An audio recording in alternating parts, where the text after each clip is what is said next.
Good morning and welcome to KidNuz. I'm Kim. Today is Wednesday, April 19th, 2023. And we begin with a 13-year-old, an arcade claw machine, and a really bad idea.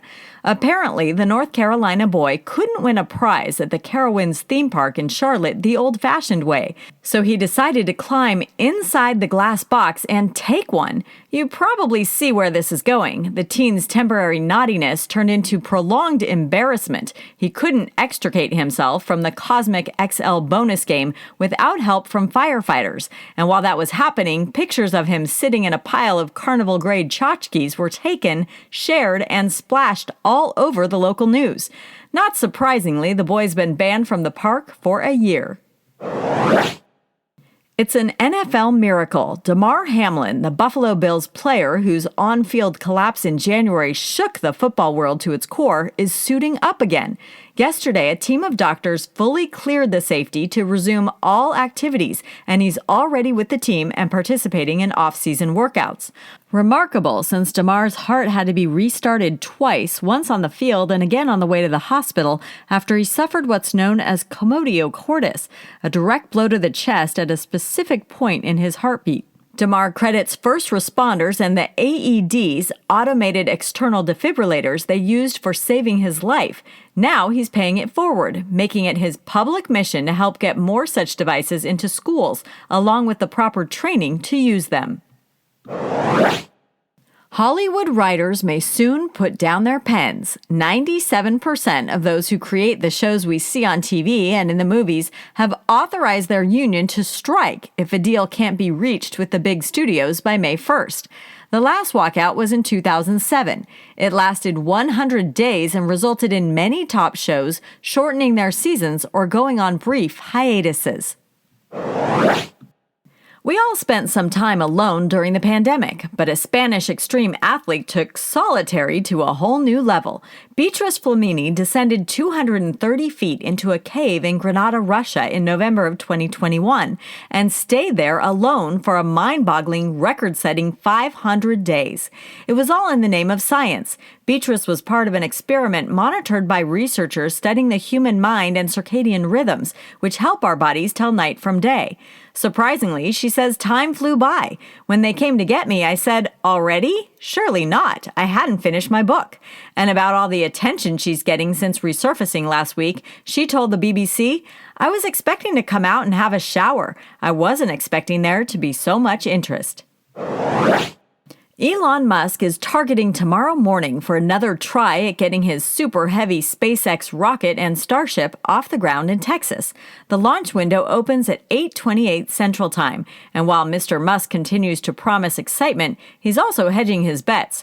Earlier this week, he told a Twitter audience, "If we get far enough away from the launch pad before something goes wrong, then I think I would consider that to be a success. Just don't blow up the pad." He really wanted to be a dad, so much so Murphy the bald eagle tried to hatch a rock. Murphy, who has a wing injury and lives permanently at a sanctuary in Missouri, was spotted by his handlers feathering a nest and doting on something. But that something wasn't an egg. It was just a garden-variety stone. The story made the social media rounds and prompted the reserve to post on Facebook, "We wish Murphy all the luck in the world, but we have yet to see a rock hatch." Then, earlier this month, the sanctuary received its first bald eagle baby in 8 years. Put it near Murphy to gauge his reaction, and in no time, the Good News Network reports the proud new papa promptly transferred all his pampering to the real deal. Raptors like Murphy, the eagle, falcons, and hawks all have very strong parental instincts and have been known to adopt strays.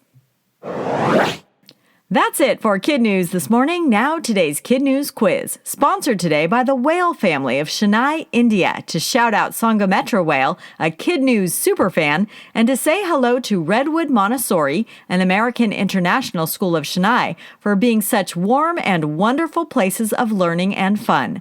Now today's quiz. A 13-year-old North Carolina boy got stuck in what? An arcade claw machine. What's the medical name for a direct blow to the chest, like the one suffered by Damar Hamlin? Commotio cordis. An extreme athlete set a record of spending how many days alone in a cave for science? 500. Before Murphy the Eagle adopted an eaglet, what did he try to hatch? A rock. In today's KidNuz Kicker, when does a green gummy bear not taste like a green gummy bear? When it's a Haribo. Fans of the squishy little candies are in a kerfuffle over a resurfaced Reddit post showing a Haribo bag that identifies each bear's flavor to its color.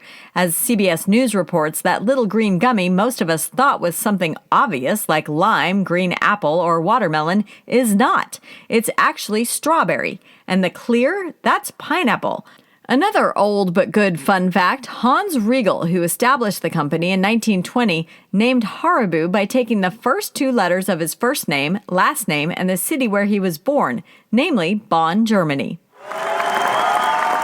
Thanks again to the Whale family of Chennai, India for underwriting today's quiz. A big KidNuz hello to Sangametra, one of our favorite listeners, and to her older brother, Chai Venya. We also want to shout out our KidNuz teachers, starting with Mrs. Diarpa and her Harding Hawks at Harding Elementary in Kenilworth, New Jersey. To California for Ms. Willits and her fourth graders at St. Joseph in Alameda, and Mrs. Watkins and her squirrels at Upper Laurel and Menlo Park. Mrs. Hopkins and her Panthers at Lakewood Elementary in Holland, Michigan. And Ms. McCain and her Rams at Port Chester Middle School in Port Chester, New York. Thanks for listening, everyone. We'll see you back here for more KidNuz tomorrow morning.